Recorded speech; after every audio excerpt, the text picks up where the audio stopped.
Welcome back. So today was a decent recovery day, and that's because the Fed minutes came out and actually was quite encouraging. Actually, very encouraging for crypto holders, right? But also, it was encouraging because it showed that there are Fed governors that truly want a rate cut. So let's talk about it. Let's talk about some of the things that came out and the recovery that we saw today. So first things first, the Fed minutes came out, and one big thing, the eye opener for me, was that we already knew two governors voted against the non-cutting of the Fed fund rate. Right? It was Bowman and Waller. This was the first time in 30 years, 30 plus years actually, that what I read, that several governors actually voted against the majority. So obviously we have some major disagreements, right? It was voted 8-2, not cutting versus cutting, right? And since then we had one change, one governor bow out, and then there's another one that's being asked to resign because of some kind of mortgage fraud or something. I don't know where that's going to go, but anyways, it was clear that these two wanted a rate cut and thought that, hey, we need to do it now. We don't need to wait, right? But the first time in 30 plus years that we had several vote against, that is eye-opening. But overall, why did the committee vote no?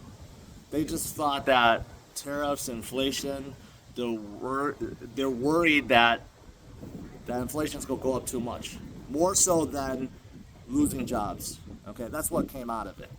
So there's only two things that the Fed really cares about when it comes to rates, right? Whether Americans or the economy, they're struggling, and inflation, whether it's going up or down.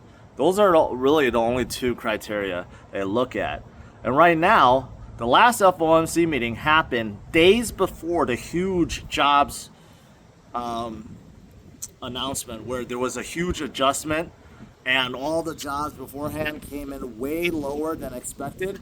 So had the FOMC meeting come out before that, we probably, the chance of a cut would have been much greater. Maybe it would have been 4-4 or 5-3 or something like that. The math ain't mathing.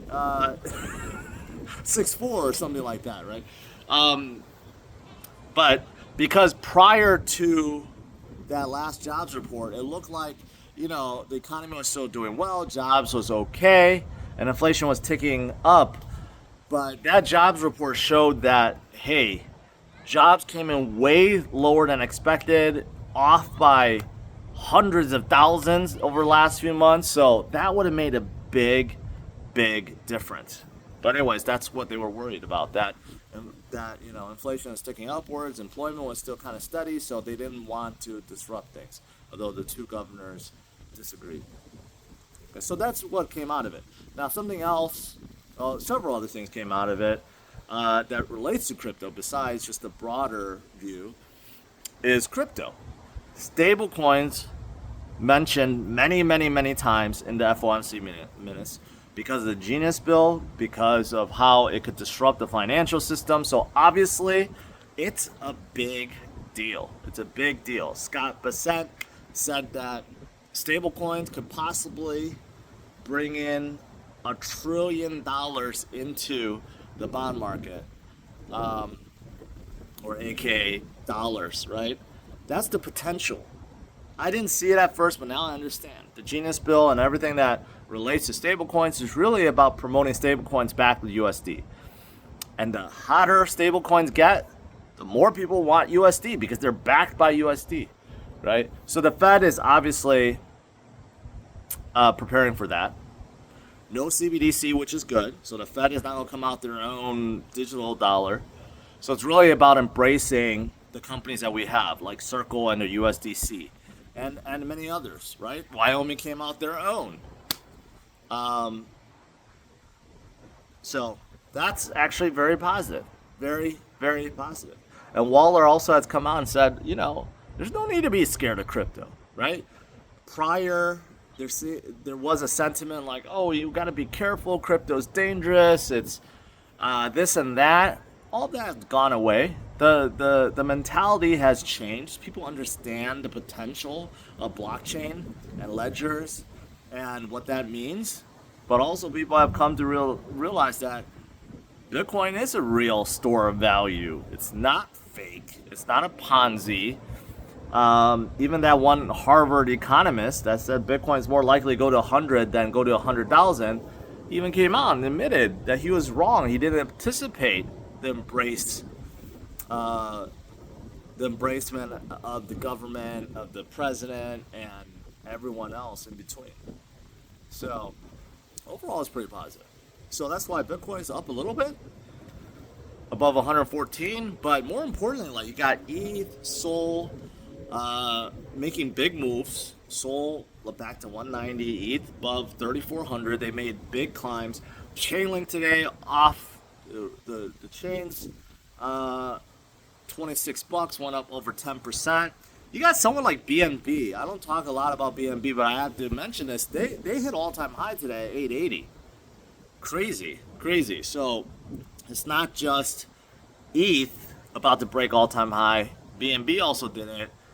Sol did it earlier this year. They're trying to climb back. So we're in altcoin season. Bitcoin dominance didn't really climb. I told you guys that. Bitcoin dominance is still quite low. So when we recover, now the entire market is recovering, not just Bitcoin. If you survived last winter or even over the last few years, you'll know that Bitcoin leads the way. Bitcoin recovers first and it dumps the least. But that's not the case anymore. Everything's dumping along the same lines. And now even the alts are recovering faster than Bitcoin. So we're good. We're in a really good spot. And this is where we want to be. Like I said, don't give up. Stay strong. Focus on the future. Corrections happen all the time. This morning, I showed you guys how 8% correction with Bitcoin has happened over 1,000 times in Bitcoin's lifetime. Over 1,000. And guess what? We recovered from every single one. And we will recover from this time too. So keep stacking those sats. Keep stacking the Ether or Sol or Link or XRP or ADA, whatever you're holding on to, because we will recover. We're still in the very, very early stages, right? But let's not forget what's coming Friday, right? Even though today we recover a little bit, tomorrow maybe we recover a little more, but Friday will be the big thing. Powell and Jackson Hole, that's going to determine whether we really bounce or we stay where we are or maybe even go lower, right? I kind of talked about that this morning.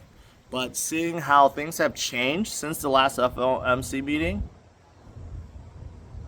I don't know if there's a prediction. Maybe I should look on Polymarket, whether he's going to be hawkish or dovish. I don't know. But hang in there, guys. And I'll see you guys tomorrow. All right? Bye-bye.